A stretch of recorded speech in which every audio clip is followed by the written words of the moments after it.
Hello everyone.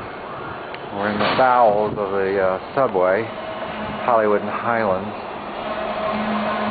The train is actually coming up the other way. Let's see if I can catch it.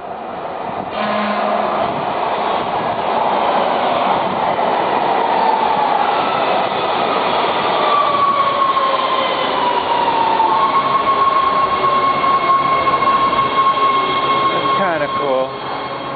Quasi-cool. I get away from the doors though before the angry mob try to trample me to death. Let me try to walk slowly and with dignity so I don't jumble you guys around too much to the other end of the platform.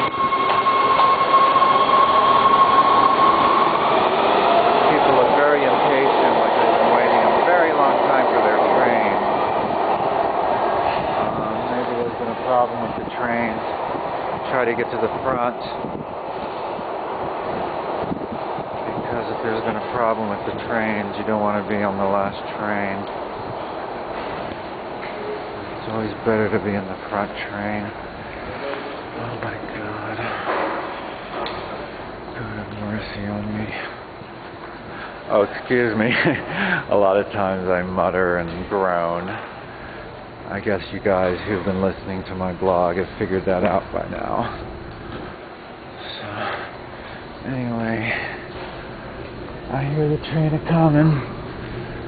So, I'm going to say over and out so I can schlep a little faster.